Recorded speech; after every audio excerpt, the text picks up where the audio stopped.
D'accord. Je pense que c'était le premier point, le premier volet de ce que nous voulions étudier ensemble. Et est-ce que vous avez jusqu'à présent des remarques ou des questions avant qu'on continue? Parce qu'après, vous allez voir, on va rentrer dans les profondeurs des choses. Oui, allez-y, madame. Ma seule question, Raph, c'était la différence entre les familles dont vous parliez au début de votre discours et les tribus. Parce qu'il me semble que les familles qui sont venues avant les nations, c'était pas les tribus? Absolument. C'est la même notion exacte. En fait, c'est synonyme. Non, non, non, pas du tout. Non. Quelque chose? Non. Ce qu'on appelle en hébreu shevatim, ou des tribus, ce sont des micronations. C'est-à-dire, oui, c'est toujours dans l'idée de nation, mais une nation réduite. Par exemple, à l'époque où Israël était divisé en 12 tribus, il y a eu une époque, celle des juges, où chaque tribu vivait son identité comme une nation à part. Alors, il y avait cette idée que toutes les tribus appartiennent au même peuple, mais on pouvait faire la guerre entre tribus. D'accord ? C'est donc tout à fait différent. Ce n'est pas l'idée de famille, c'est très différent. D'ailleurs, vous avez dans la Torah un verset qui dit « O mishpacha, o shevet » ou famille ou tribu. C'est dans le livre de Devarim au chapitre...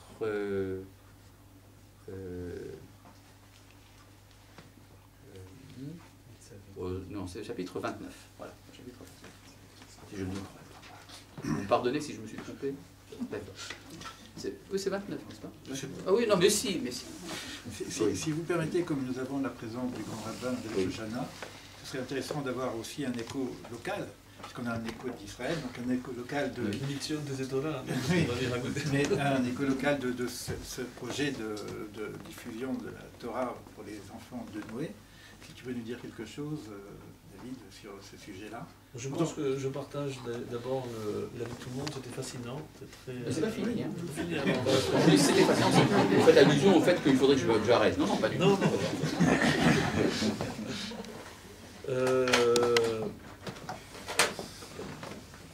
Peut-être juste une remarque et peut-être aussi en même temps une question. Quand on rappelle les événements du XXe siècle concernant le peuple d'Israël, on a retenu des éléments peut-être positifs. Oui. Bon, mais il y a quand même la Shoah. Oui. Donc, voilà. Donc, je ne sais pas comment intégrer la Shoah dans l'explication que vous vouliez donner, si ce n'est peut-être de faire en sorte que justement ce message qu'on aurait pu porter à l'humanité, le faire taire. De faire taire définitivement. Oui. Alors, est-ce que c'est volontaire ou pas volontaire? Donc, peut-être que vous direz un petit mot tout à l'heure à ce propos. Très intéressant, je voudrais une petite remarque. Ouais. Vous savez que nous avons des textes très anciens qui nous parlent aussi bien du retour d'Israël sur sa terre que d'autres textes qui nous parlent également de l'éventualité de la catastrophe de la Shoah. Ces textes se trouvent aussi bien chez les prophètes que chez les kabbalistes et dans les midrashim, etc. Mais on ne peut pas être frappé par un élément très important. C'est que tous les textes qui parlent du retour à la terre sont explicites, tandis que tous les textes qui parlent de l'éventualité de la Shoah sont implicites, n'en parlent que par allusion. Une des raisons que j'ai apprises chez mes maîtres, entre autres chez le Rav Ashkenazi, c'est que il y a une alliance de Dieu pour le retour d'Israël sur sa terre. C'est une promesse, ça s'est promis, juré, donc Dieu est bien obligé de tenir ses promesses. Tandis que l'éventualité de la Shoah n'a jamais fait l'objet d'une alliance. C'est une éventualité, mais ce n'est pas obligatoire. C'est-à-dire qu'on aurait pu éviter la Shoah. Nous avons une fête, d'ailleurs, dans notre calendrier, qui célèbre une Shoah évitée. C'est la fête de Pourim. C'est-à-dire, nous avons eu l'exposition à une éventualité catastrophique du temps d'Assuérus, et puis on a réussi à l'éviter. Ça veut donc dire que ce n'est pas un projet intrinsèque, indispensable de l'histoire d'Israël. Quand ça se produit, ça a un sens, et ça, ce sens à être analysé théologiquement même peut-être. Mais c'est un autre registre, voyez-vous. C'est comme ça que je vois les choses. Très bien. Bon. Donc, oui, juste pour compléter peut-être ce point-là, ce que je trouve intéressant, c'est par rapport donc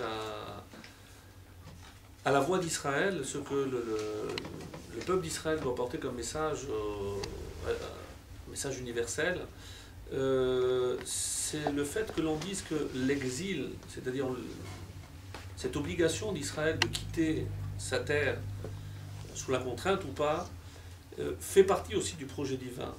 dans la mesure où on considère, et c'est là où je veux aussi vous entendre, ce qui est dit par rapport à la recherche des étincelles qui seraient parmi les nations, et l'une des fonctions de l'exil, c'est-à-dire la dispersion du peuple d'Israël dans les 4 coins du monde, c'est pour faire entendre cette voix et attirer, récupérer ces étincelles perdues. C'est-à-dire qu'on a quand même une fonction. Et là, peut-être, c'est le paradoxe, c'est-à-dire qu'il y a le retour d'une part, parce que peut-être que si la voix s'était élevée uniquement d'Israël, elle aurait pu atteindre les 4 coins de la terre, mais du fait que cette voix ne se soit pas élevée, donc il y a peut-être encore une raison au fait que il y a encore une présence d'Israël parmi les nations pour achever ce travail-là. Vous voulez que j'en dise quelque chose? Ouais, vous voulez pas? Oui. Bon, c'est une remarque très importante. Sans tout rentrer dans des polémiques, parce qu'on pourrait non plus en finir, tout simplement, l'exil a toujours été pensé par nos maîtres.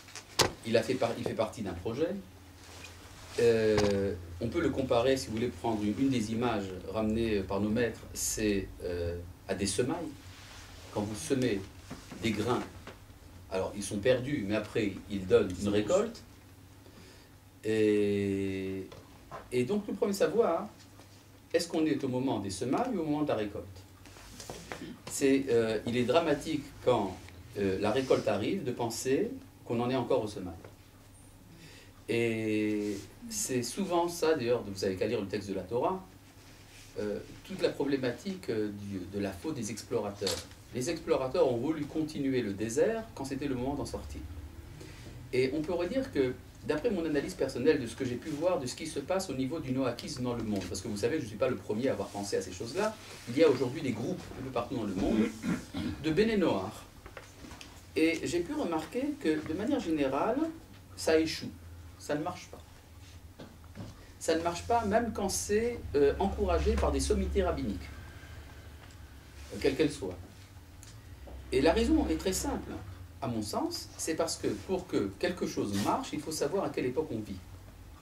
C'est-à-dire, à partir du moment où ce n'est pas, disons, israélo-centré, alors on risque de se tromper d'époque. Or, se tromper d'époque, se tromper sur la nature de l'époque dans laquelle on vit, ben, c'est se tromper sur beaucoup de choses. Je voudrais par exemple à ce propos signaler un autre exemple qui est un peu en dehors de notre sujet.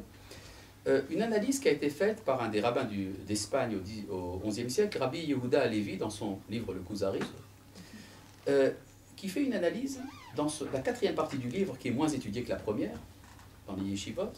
Dans la 4e partie de son livre, Rabbi Yehuda Halevi se demande mais pourquoi, qu'est-ce qu'il y aurait à dire du christianisme et de l'islam? Alors on pourrait s'attendre à une polémique théologique. On n'est pas d'accord avec la Trinité, on n'est pas d'accord avec le Coran, on n'est pas, etc. Or, j'étais très surpris la première fois que j'ai lu ce texte de voir que Rabbi Yehuda Halevi ne parlait pas de tout ça. Ce qu'il affirme, il dit l'erreur du christianisme de son point de vue, et de l'islam de son point de vue, c'est que ni les chrétiens ni les musulmans ne savent dans quelle direction prier. C'est ce qu'il dit. On pourrait s'attendre à quelque chose de beaucoup plus énorme, mais non, ils ne connaissent pas la direction de la prière. Ça veut dire quoi? Si on ne comprend pas quelle est la géographie du spirituel, alors c'est qu'on s'est trompé de voie spirituelle. Enfin, ça c'est une petite remarque au passage. Vous vouliez dire quelque chose? Allez-y. Parlez sans crainte, je suis là pour vous entendre. Oui. Vous avez parlé que le projet d'Abraham, c'était la réunification de l'humanité. Oui. C'est ça? Alors pourquoi ça a pris tant de temps?